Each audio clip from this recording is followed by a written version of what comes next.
So we'll just let a few people enter and then I'll start.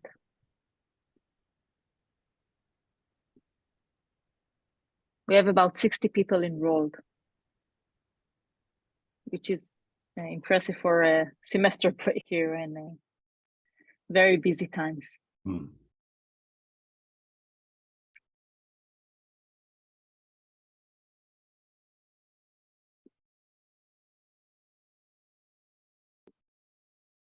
Thank you, everyone that joined. We will wait one more minute to allow everyone to enter, and then we'll start.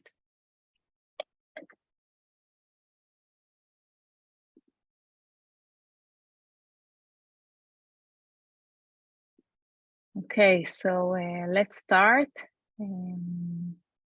Hi, everyone, and thank you for joining us. My name is Renana Keydar, and I'm an assistant professor of law and digital humanities at the Hebrew University. And this is our second meeting in a series of webinars addressing the current democratic crisis in Israel from a comparative constitutional perspective. In the week or so since the first webinar, which was last Monday, the levels of urgency in Israel has risen dramatically. We're closer today, I think, than ever before to a real threat on our democratic nature of the State of Israel, with the Constitutional Committee rushing through meetings with no real opportunity to discuss and debate some of the most radical changes to its regime. So as we are all very much alarmed and maybe also depressed and desperate a bit, we are joined today with a wonderful group of panelists and with a wonderful speaker, Professor Tom Ginsburg, to maybe give us a sliver of hope. So I'll pass the mic to Vera Shikhelman, who is our postdoctoral fellow and a co-organizer of this event. Please, Vera, thank you very much. Hi, everyone.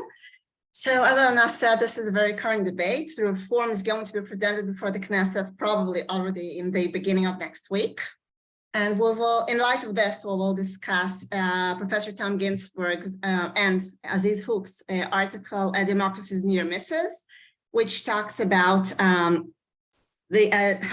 some democracies overcame constitutional crisis, and hopefully this will be our case as well, and perhaps help us shed some optimistic light on how the situation in Israel might turn for the best, if we are hopeful. So I will start with Professor Tom Ginsburg, who is a Spitz, a distinguished service professor of international law, and Ludwig and Hilde Wolf Research Scholar, professor of political science at the University of Chicago. And Professor Ginsburg research focuses on comparative and international law from an interdisciplinary perspective. Please, Tom. Thank you very much to everyone for joining, and thanks for the invitation. It's obviously a critical time, and those of us from abroad are watching very closely to the very interesting developments in Israel. I thought what I would do is talk a little bit about the work that I've done with Aziz Hook on how to save a constitutional democracy, a book about democratic backsliding in general, and then talk about this paper on near misses and what its consequences are for thinking about the current Israeli moment. And then if I have time, I'll talk about the specific reforms that are being proposed. I'll just say in advance, one of the, I think, wise points in wise normative points coming out of the literature on comparative constitutional law is that constitutional reforms that change major institutions should be, in principle, adopted with broad consensus in this society, right? Supermajority rules are typical. And of course, Israel doesn't have a very idiosyncratic constitutional arrangement, if one can even call it that I think leads to lots of interesting questions and challenges, but also makes it a situation which we really don't have a perfect parallel for. Okay, so first of all, if we're going to talk about democratic backsliding, we first have to have a definition of democracy. And Aziz and I have a very minimalist definition, actually, which is that you have to have elections in which the loser concedes. And, I think Israel has that and will have that going forward. You have to have rights, certain basic rights of voting, of freedom of assembly, of freedom of speech and such, in order for those elections to have some meaning. And you also have to have what we call the bureaucratic rule of law. And this is kind of a novel concept, but it reflects the idea that, in our view, democracy requires bureaucracy. Democracy, in order to be a going concern, requires that incoming coalitions can't fire all the civil servants, that there's at least a notion of a neutral kind of administration. And that's really important because if you don't have that, the stakes of elections become so high that no one ever wants to give up power. But more directly, you have to have an electoral bureaucracy, obviously, that will implement elections in a clean way. And by this, I would include the courts, right? That they play a role, obviously, in monitoring democratic processes and ensuring those other elements. And so that's how we think about the courts and their role here. That definition that I've given is relatively minimal, and it doesn't include things like, substantive equality across groups. It doesn't include the idea that everything the judges say is automatically to be respected, like it was handed down by, Moses on the mountain and such. And so it's more at these sort of more abstract levels. And so that's our core definition of democracy.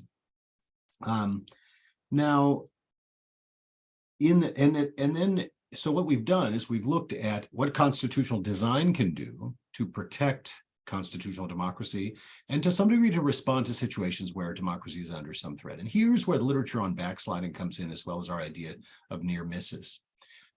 So the first thing I'll say is that we identify two major forces behind democratic backsliding. One is what we call charismatic populism. Think Donald Trump, where, like I alone represent the people, everyone else doesn't matter. This populist idea of a unified, a non-pluralist polity. And that's obviously a danger because it's anti-institutional. And interestingly, I don't see any sign of that in Israel. Whatever you want to say about Benjamin Netanyahu, no one thinks of him as a charismatic leader. He's a skilled politician, but he's not someone who alone represents the people in any sense. And I don't think anyone, even his supporters, would believe that. So that's not the particular threat. The other threat that we identify is what we call partisan degradation. And this is when a party decides that either it's not confident it can continue to win, or it just decides to sort of give up on the democratic game. And this is where we see a party itself decide to undermine the institutions, to capture them so that it'll never lose. And this is probably the best example is actually the United States. The Republican parties in states like North Carolina and Wisconsin have rigged the game so that they're permanently overrepresented, and so that even massive shifts in public opinion will not be reflected in shifts in the representation. And that's obviously not democratic. And so that's a grave risk. And if there is a threat in our framework in Israel, I think that might be the one, but we're not there yet in the sense that we don't yet see attacks on the electoral bureaucracy or anything like that, or severe infringements on rights to speak and organize. However, this is where the judicial reforms come in. They do pose a threat down the road to precisely those things, because if there's no checks and balances in the system, then a future government could easily seek to capture, truly Hungary style, the electoral machinery. So basically what I see right now in Israel, where we are now, is that the government is saying, oh, these are just some technical reforms to clean up some things. Trust us, we're not going to, go all the way. And if the reforms go through, the institutional structure to prevent them from going all the way would be removed. But that doesn't mean that we're already at the point where they are going to do that. So it's kind of an interesting moment. It's like at the precipice of a sharp decline, but we can't know, in fact, that that's actually going to happen. So that's why I find it a very idiosyncratic case. What happens when democracy starts to decline? What are any signs of hope that one can see? And here, we found that there's actually a remarkable number of cases where the Hungary and Poland and Turkey example, doesn't play out, where Venezuela doesn't happen, where in fact you see a political force that's intent on really undermining democracy, and either they do so, but then there's a reversal, or and then that's something we call a quick comeback, like democracy came back rather quickly, or a true near miss, where it looks like democracy is going to fail and then something happens to protect it. And so I thought I'd talk about a few of those examples and what we learned collectively from those examples that might be relevant to the situation. So we go back and we look at some of the early cases, the interwar case of Finland, for example, not well known, where, and I won't talk too much about that. I'll talk about two modern ones. One is Sri Lanka, which has actually suffered not one, but a couple of near misses associated with a particularly corrupt political family, the Rajapaksas, who who have, held the presidency for vast portions of the last decade and a half. And every time they come into power, they end the term limit, they engage in very corrupt activity, and they seek to pressure other institutions. And twice now, they've been thrown out of power. And so that's interesting. That suggests you have an anti-democratic force, charismatic populists, but they're not able to actually execute. The first time what happened is that someone in their coalition actually decided to run against Rajapaksa in a presidential election, and surprise of surprises, actually won. And then that person ended up not being able to hold the coalition together. But that suggests something general, which is politicians in a coalition are critical.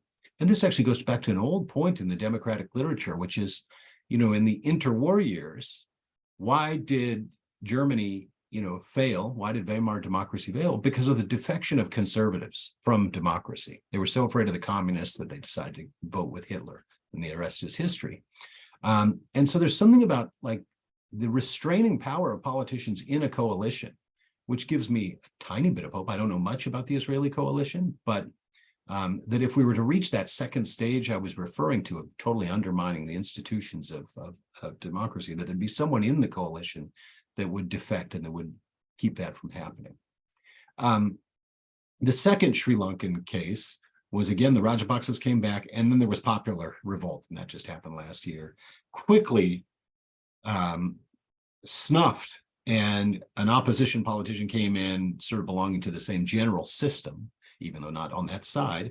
And, so Sri Lankan democracy recovered, but it's not a very high quality one, and there's a lot of, corruption and things like this. Still, it was another near miss, and that's one where the people actually stepped up. Now, that's really rare.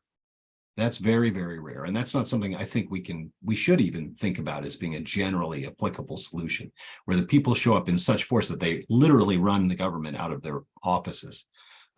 That's a very, also could be a dangerous situation. So, but then the other case that we talk about is Colombia. Colombia was a case where the very popular president, Alvaro Uribe, who actually, did vanquish the rebels and got a lot of popularity. By the way, so did the Rajapaksas. So there's a security element to this. The people who vanquish the enemy, are rewarded with excessive support, one might say. And Uribe was extremely popular. And the Constitution had a single term limit. He amended that. The court let him do it. But then he tried a second time, and the court said, no, you can't do that. That really gets to the basic logic of this constitutional order. And he obeyed that decision. And Colombia's democracy survived. That is, the logic that they relied on is that if one person was able to have 3 terms, because of the rhythm of political appointments, that person would be able to appoint virtually everyone in the government. And that itself would be a corruption of the democratic principle. So this is a case where a court actually is the key actor in blocking democratic backsliding and saving the democracy, relying not on the formal text of the Constitution, because they'd already let an amendment violate that, and something like an unconstitutional constitutional amendments doctrine that Yaniv Rosnai has written a lot about. But I think the more general idea here is that there are sometimes, and this is applicable to Israel, principles at the root of the system. Israel's constitutional democracy is weird. There's no Kelsenian Grundnorm. There's no constitution. And that makes arguments about, why does the court have this legitimacy, viable? Because there's no constitution laying out the powers of the court. On the other hand, to me, it also makes arguments about the Knesset. The same argument could be made about the Knesset. Like, why is the basic law in the Knesset of higher sort of normative value than the basic law in the judiciary? Like, where does any of it come from? And the answer is some deep democratic principle that's not really capable of, identification in the Kelsen kind of way.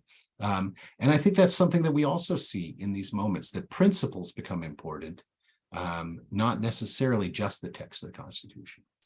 Okay, so what is our conclusion about this? I guess I should add the United States here. The United States obviously also suffered a near miss in its democratic quality, like the case of Finland in the interwar period. But unlike the other two I mentioned, there was political violence, right? We had, attempts to kidnap a sitting governor. We have a president who's fomenting violence. And of course, we had the January 6th attack.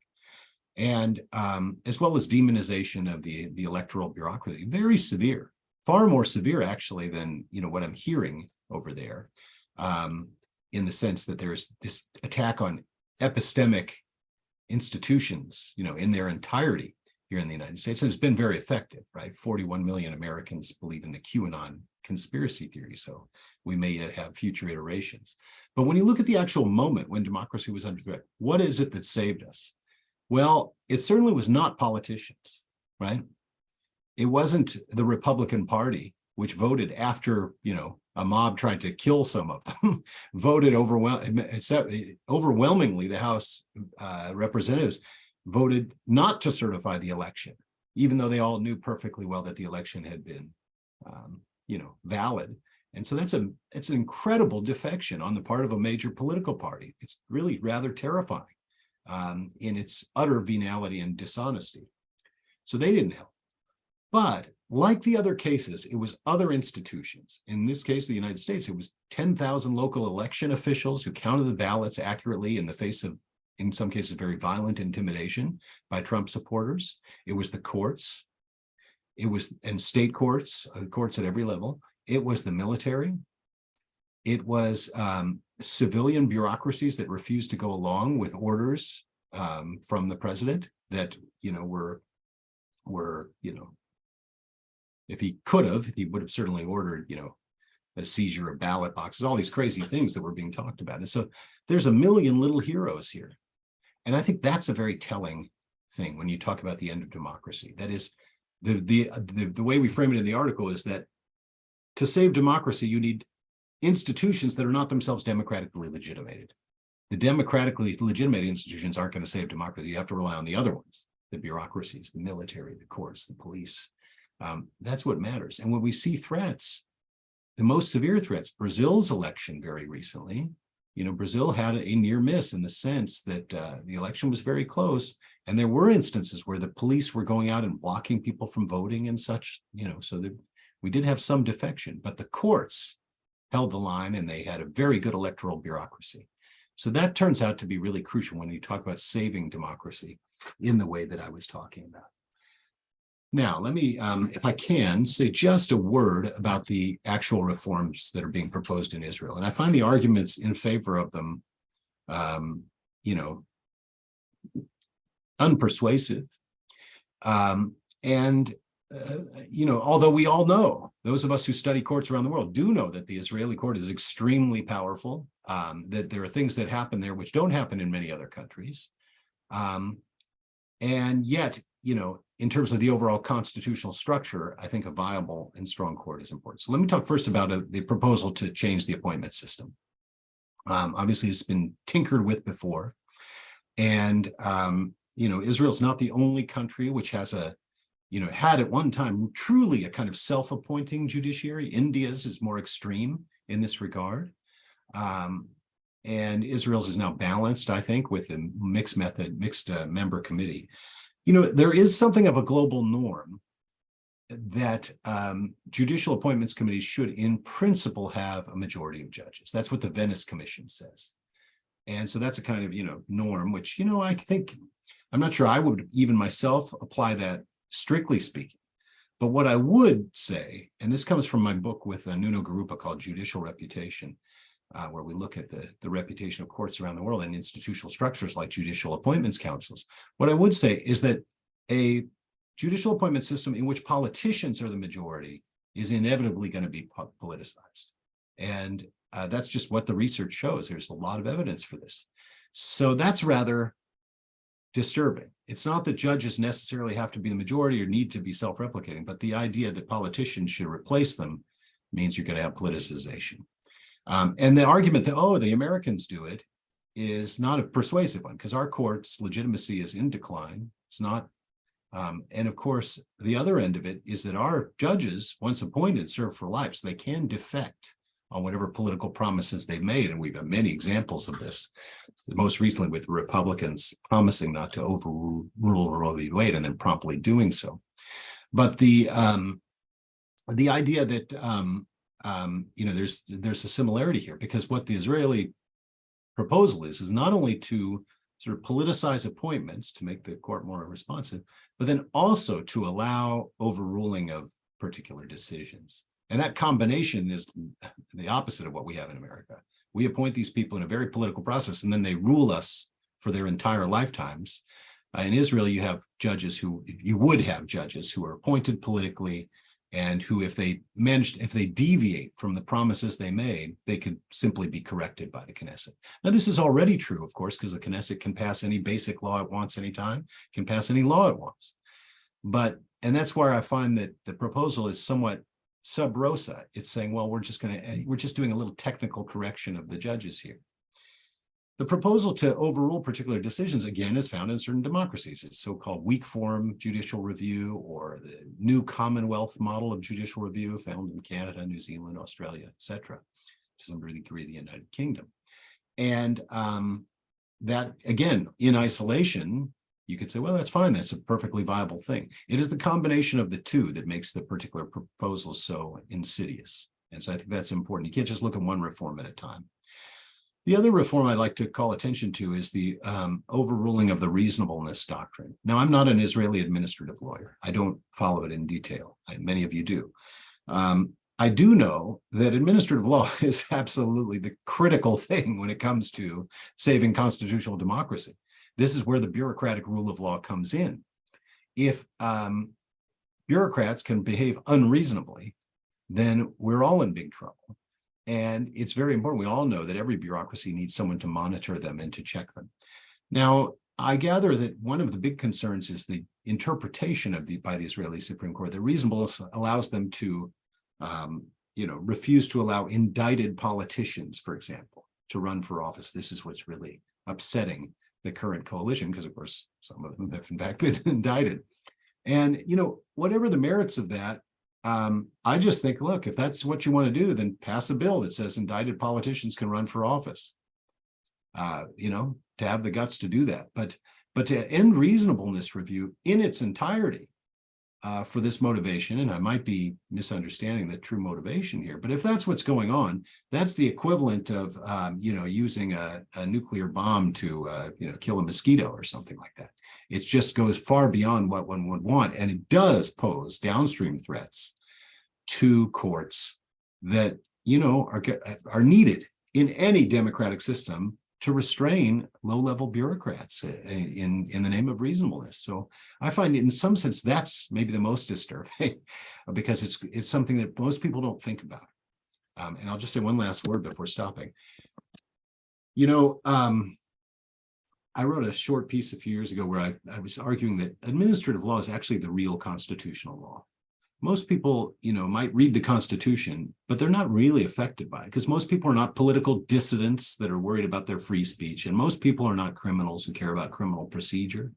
But everyone cares about the license that they need to, build another room on their house or get a driver's license. And these low-level interactions with bureaucracy, as anyone who's done it, and I'm doing a housing project in Chicago now, it is frustrating because there's a lot of arbitrariness. What exactly are we going to do if we don't have courts to monitor that? And that seems like, although it doesn't fit in my definition of constitutional democracy, a potentially serious, grave threat down the road because of the unconstrained ability of politicians to order bureaucrats to behave in ways that they might not. So I'll stop there and look forward to your comments and reactions. And thank you all for your attention. Great. So thank you very much, Tom. And we have three commentators, Professor Barak Medina, Dr. Gayil Talshir, and Dr. Tamar Hostovsky. So we will start with Professor Barak Medina, who holds the Justice Haim Cohn Chair in Human Rights at the Faculty of Law at the Hebrew University of Jerusalem. Professor Medina's research interests include constitutional law, and among others, he wrote about comparative research on constitutional rights. So please, Barak. Thank you, Vera. Thank you so much, Tom, for your insightful presentations, and I would say some source of hope. All of us here work nowadays 24/7 around this crisis, and we are considering what should be done.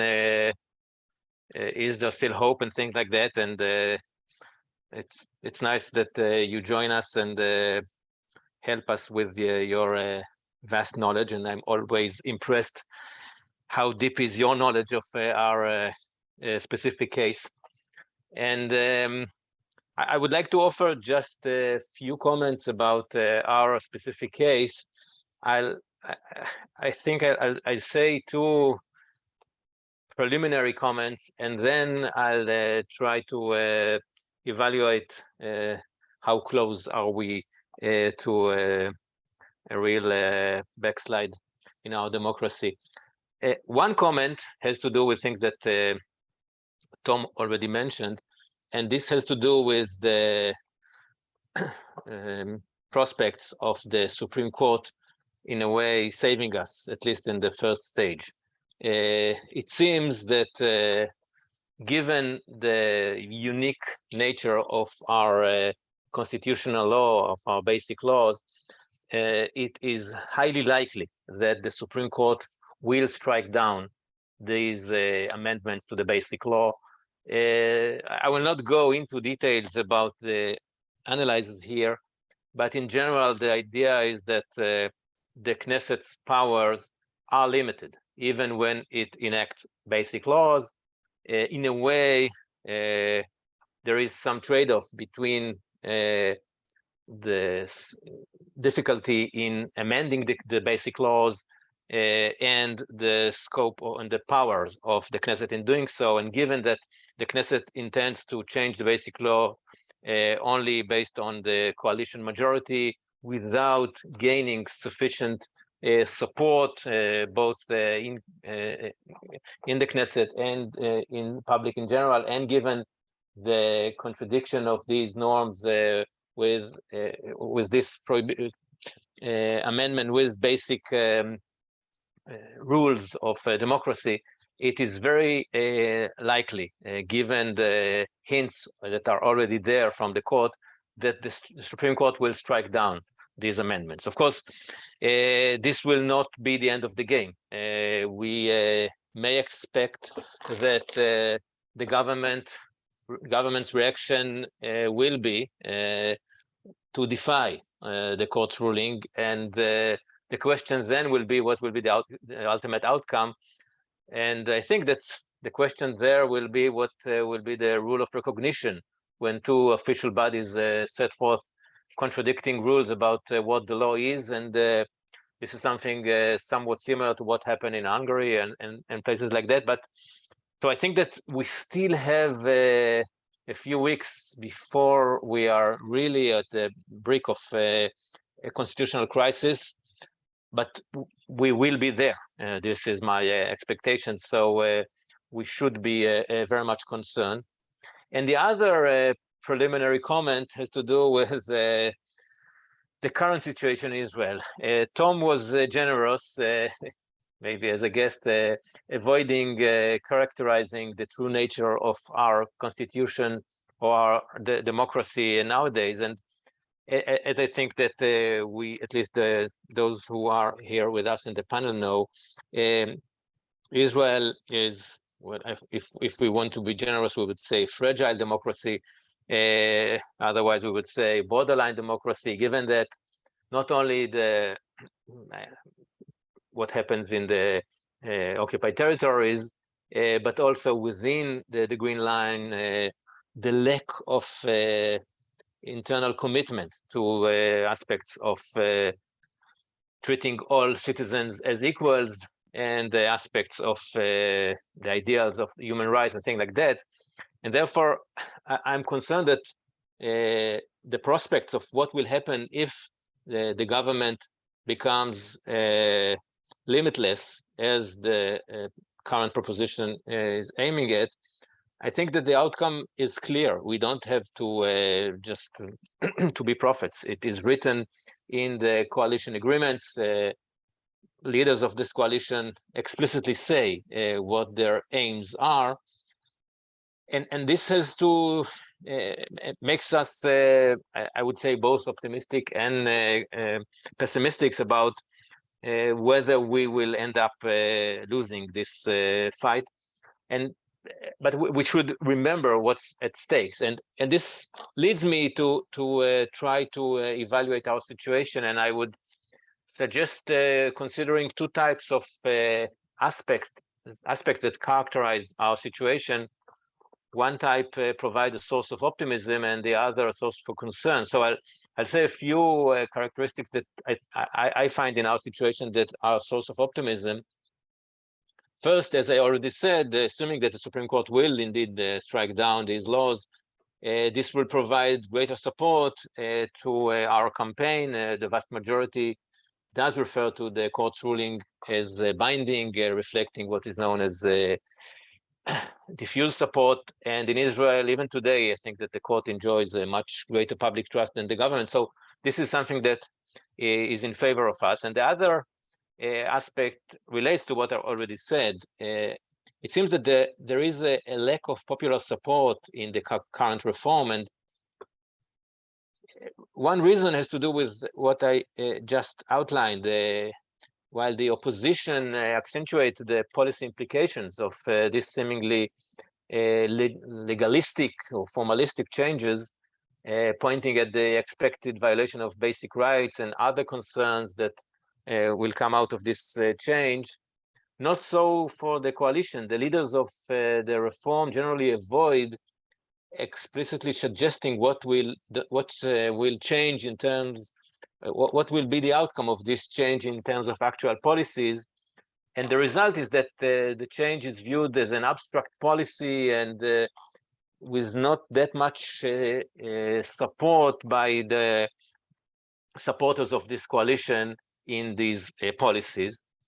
And relatedly, of course, maybe just because I'm in this bubble, it seems that there is a strong opposition among influential sectors in our society that started very early, based, I should say, in part on writings of Tom and Aziz and others about the importance of reacting quickly by people like us. And finally, it seems that, again, and Tom referred to it as the bureaucratic rule of law concept, it seems that the civil service in Israel has not yet been captured by the government, and there is an expectation for that the people there will opt for choosing the court's ruling when there is a conflict with what the government is doing. So taking all these considerations into account, there is a source for optimism. At the same time, as I said, I think that we should be concerned.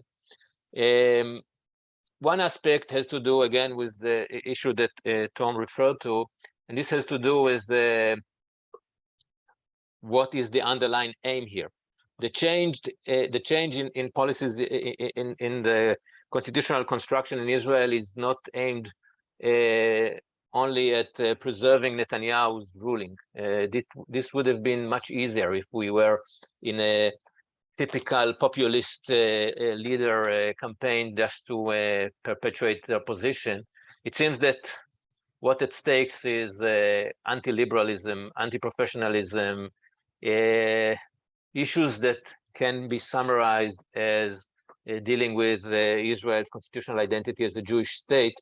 And I think that the Arab-Israeli conflict, the status of the occupied territories and things like that, they are, at the end of the day, at the heart of this dispute, and the Israeli public is divided on these issues. And my main concern is from those research that shows that at least 1/2 of the Jewish population in Israel supports discriminatory policies against Arabs, and therefore the conflict here is much deeper than just this populist campaign to remain in power.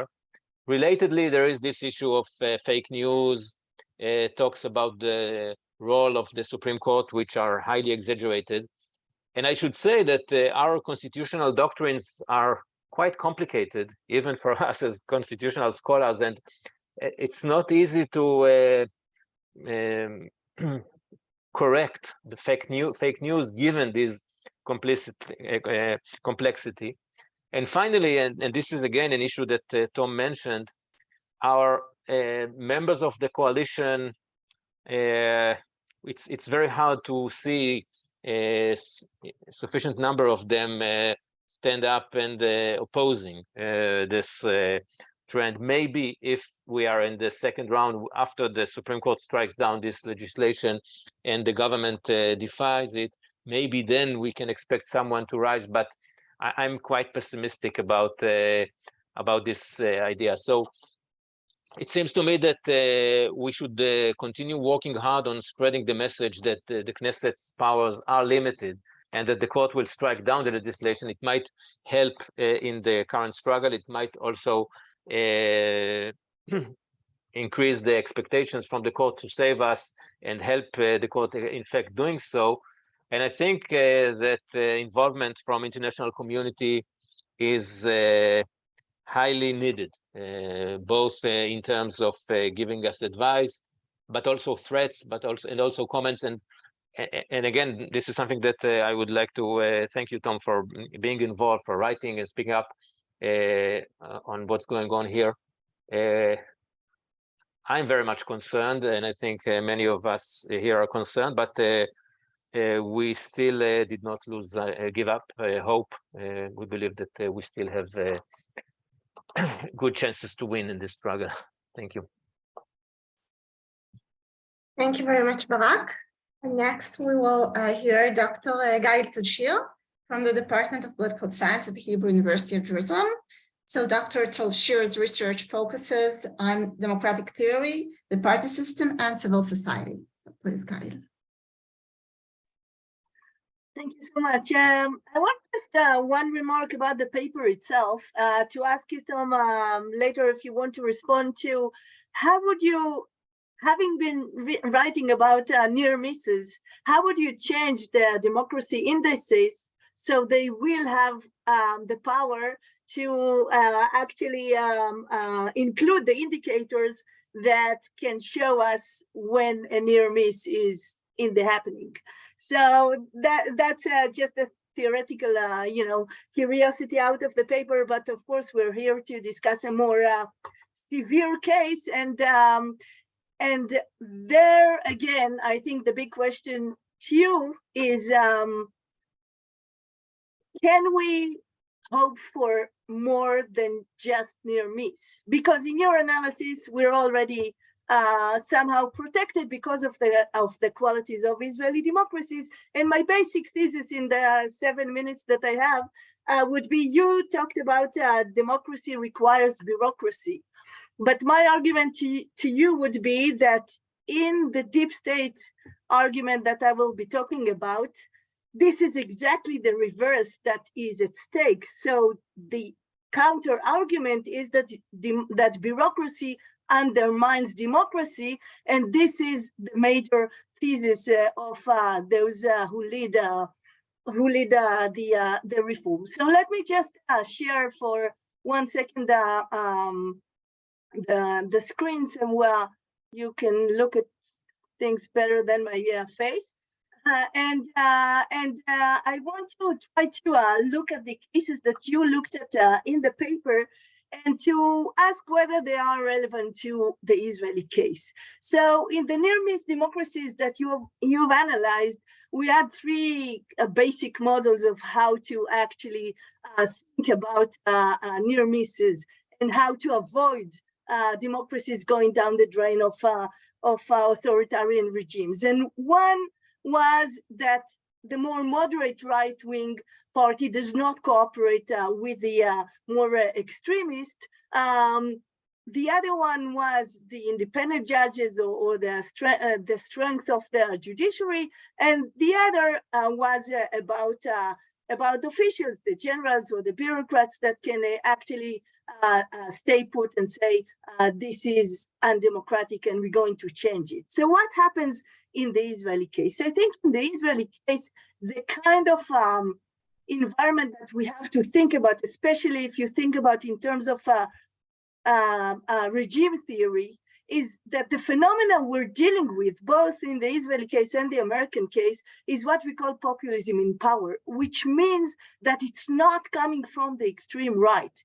it comes from the ruling party. The ruling party in Israel, the Likud party, the liberal, so-called liberal national party, actually transforms from ideological and other reasons itself into being what we call populism in power.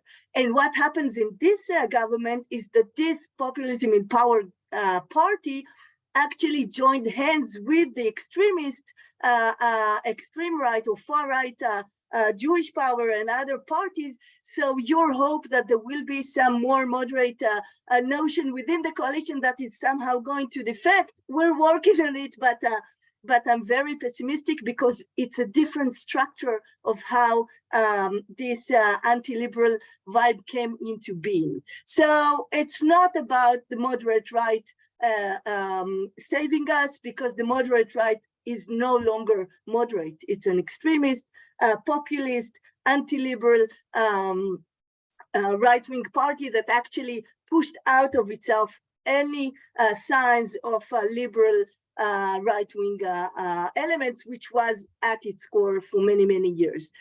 The other options that we have, the judiciary, the bureaucrats, the army even, this is where I want to say that the deep state thesis, if you think about it in terms of ideology, the main idea there is that these are exactly what they call the unelected officials that undermines democracy. So the judges, the clerks, the journalists, the academics, the generals, the artists, they are perceived as unelected officials who are enemies of the people. And the people in this kind of ideology is represented solely by the leader. The leader is the spirit of the people. The people is fully represented by the leader, and anything else, all the other mediating institutions of democracy are actually conceived as challenges to this idea.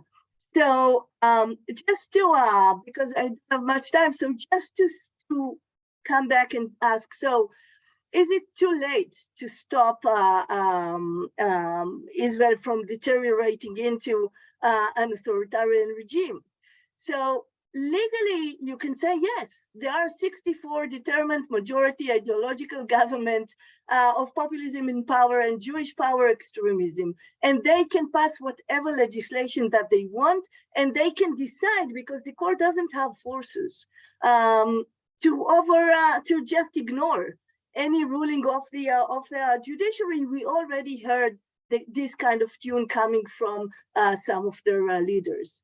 The other option, which is a bad option, but maybe the realistic option, is that there will be some sort of uprising in the occupied territories, security issues, and that always calls for a unity government with the center party. So if it will happen fast enough, we may, that the kind of deal that we may be seeing is center parties coming in, the judicial reform is stepping out. So this is not a very optimistic scenario, but it is a scenario.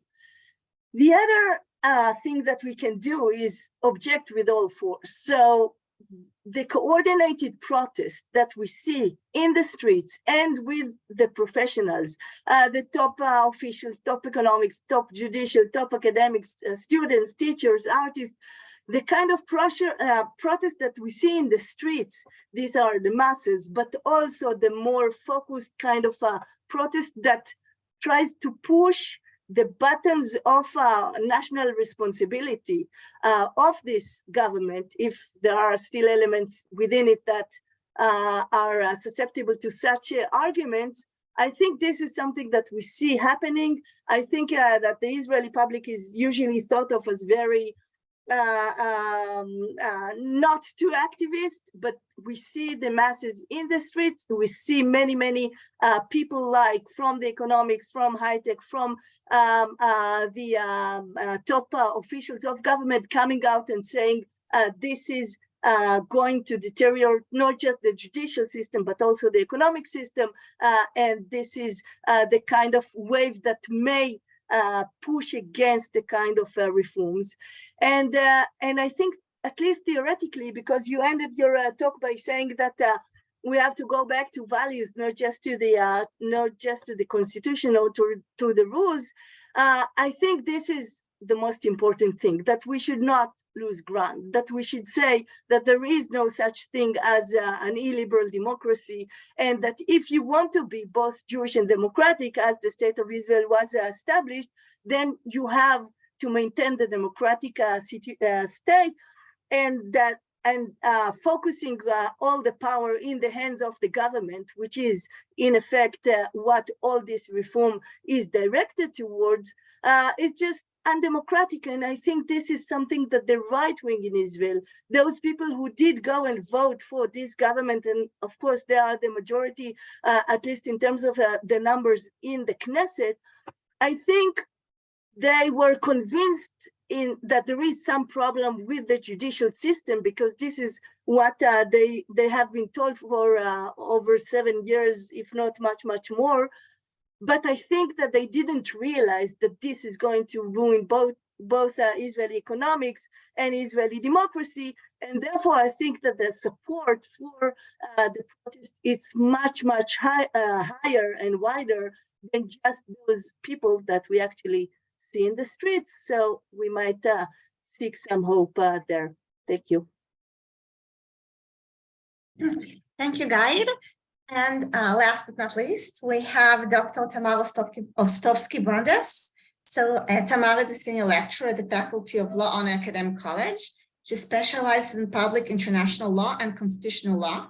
And her research focuses on the relationship between the two, as well as the interface between law and political theory. Please, Tamar. Thank you very much.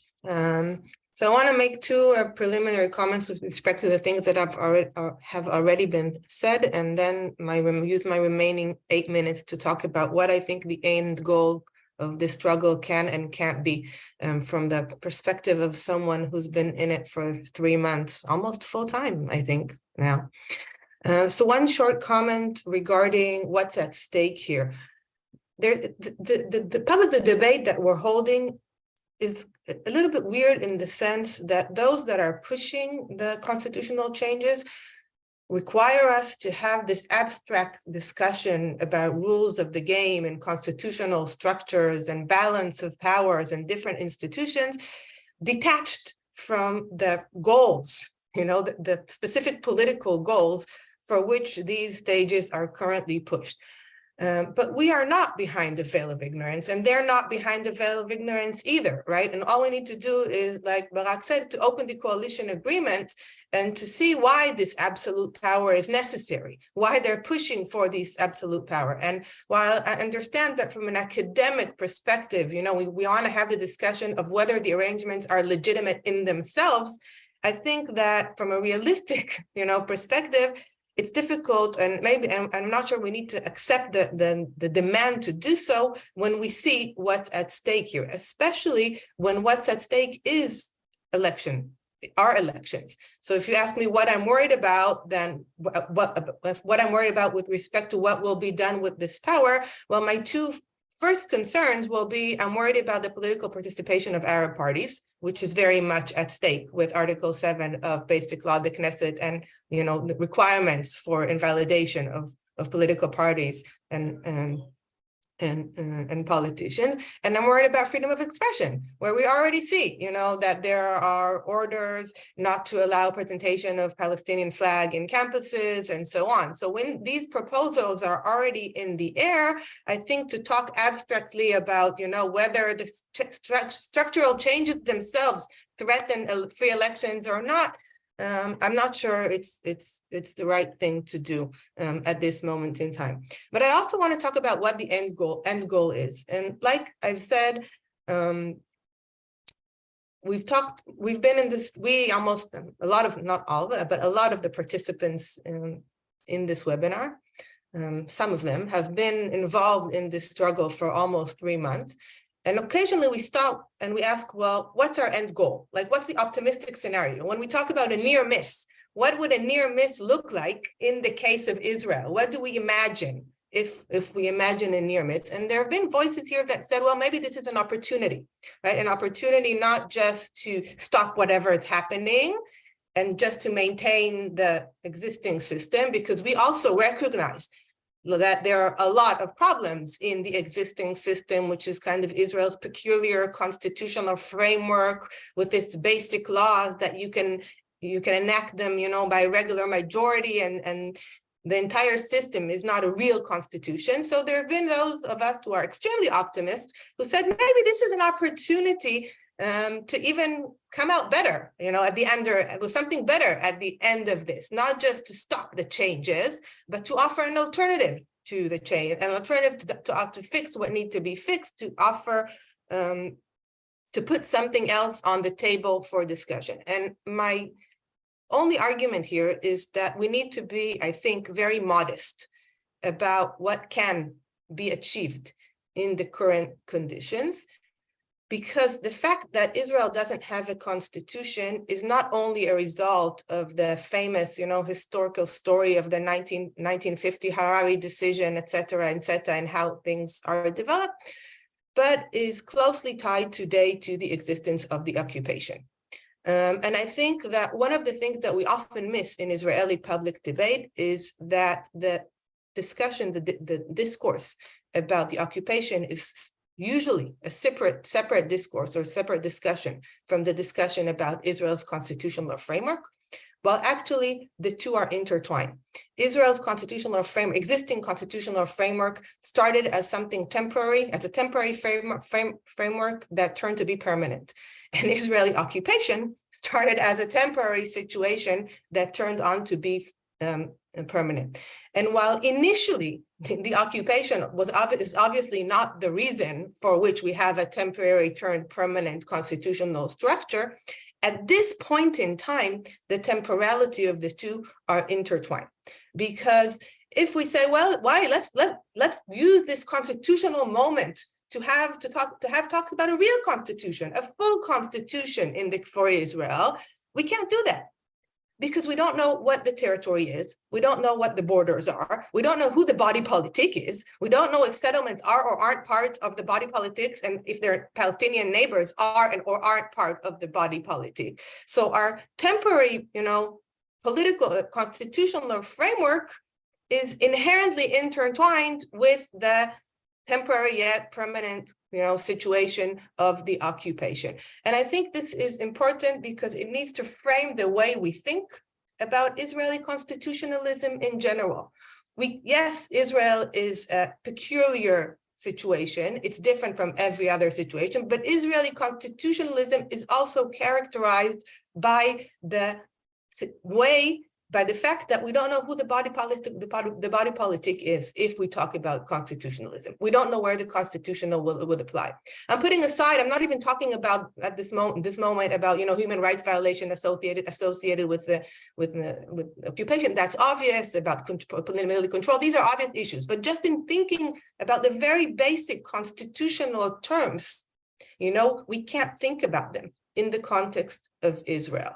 Now, what I think is going on here is that those that are pushing for the reforms understand this very well. They have no motivation, to change it, but to use the situation. And what is actually at stake here is entrenching only those constitutional norms, entrenching them in a manner that is effectively irreversible, but only those rules of the game that further and support this situation.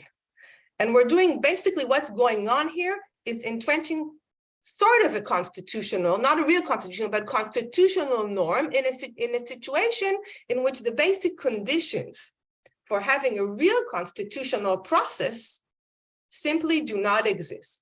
Now, this doesn't mean that I think that the struggle is not important. Like I've said, I've been working on this for 3 months, basically putting everything else aside. But I think we have to focus on what can be achieved in this context and what cannot be, and separate that from what cannot be achieved in this context. And I think the one end goal of all of this should be that we have to ensure that there are limits on the power of the government. We have to ensure that there are protections on human rights, and that the government cannot do whatever it wants, either through the Knesset or acting as the government itself. This is maybe a realistic goal without going, on the whole, for the whole constitutional structure. We can have perhaps hope for better rulemaking processes, but we also have to acknowledge the inherent limitations of the constitutional condition in which we're in. That's it. Thank you very much, Tamar, Barak, Gayil, and of course, Professor Ginsburg. So just to close things up, I would like to give Tom a chance to respond very briefly to the three panelists who really raised very, very strong arguments about why Israel is and is not different than other constitutional near misses, or not near misses, constitutional crises. I just want to mention that there are also two questions in the chat, and just to maybe paraphrase on them so you can address them. One of them really touches upon what you said, Tom, which is that in order to save democracy, we need basically non-democratic institutions to save democracy. And the question is, how can we counter the argument that that does not reflect the will of the majority? And the second question, also addressed to Barak, but I think to all of you, is really how do you explain such a complicated topic to the wide audience? So Tom, take it from here and please. Yeah, great. Wonderful questions and just I learned a ton there. So basically what I hear you saying, Tamar and Barak especially, is that this isn't a constitutional project, it's an ethno-nationalist project, basically, is what you're saying. And that's not incorporated into our definition. But I think, Tamar, you point out that basically, even using my criteria, this really is a grave threat because you're talking about selective application of the core rights. And I have to agree. I think that leads me to now think the situation is more severe than I did before the thing. And so that's very helpful. And of course, it goes back to, my favorite scholar, Yeshayahu Leibovitz, who basically warned about all this cancer that this was on Israeli democracy. And I think that's coming to pass. But just because a prophet said so doesn't mean that it has to come true. And so I do want to, say that the fight, and I think Gayil's, various good categorization of what can be done is really helpful. I mean, at the end of the day, the economic thing is really what is going to matter. And, where is that pain going to come from? That's interesting. I mean, the Abraham Accords are probably under threat here. If the Americans would lean more, which is always, they never really do enough. If there's private, things. And so it's a grim time. I'm just going to close by saying one thing, which is, but this question that Tamar brings up, is there any opportunity at all? A crisis is an opportunity in the sense that a crisis always clarifies, the ambiguous norms. And ambiguity, as you describe, is the core of what's going on here. So there's going to be some clarity, but obviously, it could be in a much worse direction. And so if I was over there, I would be with you in terms of the full court press doing whatever you can. So thank you for doing that. But I think I'll stop. I don't know if Barak, if there's time for Barak to answer that other question. No, I think that, I think that we are doing a lot of things, all kinds of trying to explain what's going on, but I think we can do better, in trying to simplifying stuff, understanding the idea that the Knesset does not have the power to set the rules of the game. The Knesset is the one that should be limited by the rules, and the idea that they have the exclusive power to set the rules by themselves is unjustifiable. But again, it's something that should be simplified in a way. Yeah. I'll just end up with David Enoch's question, or maybe provocation even. If you can say something, Professor Ginsburg, about the relevance of international pressure. Does the international community have a duty here to not leave Israel, to its own device? So maybe wrap up with that. Okay, my last book was on democracies and international law. I think Tamar knows about the book. It's and that was basically asking whether international law can do anything to protect democracy. And the answer is yes, but I'm not sure I would say that there's any kind of duty, because I don't think democracy is a requirement of international law or anything like that. But there's lots of subtle things that one can do at a technical level and at the level of even, bilateral communication. American Jewish organizations I know are involved, and that kind of thing is critical if the government, and particularly the settlement project, knows that it's going to pay a serious price, because so far basically there has been no price paid and it just continues to expand. So I think it's really important, but I wouldn't frame it as a duty. I want to thank all of you for a really thought-provoking panel. Thank you very much for taking the time to join us, Tom. I just want to mention that Tamar and many others are doing really days and nights to really go from house to house and really speak about the situation to very sometimes hostile crowds. And it's really amazing to see all of you contributing to this struggle. So thank you very much to all of you. Thank you very much, Vera, for organizing it all. And thank you, Professor Ginsburg, for joining us. Thank you. Bye. Bye. Bye. Thank you. Thank you, everyone, for joining us.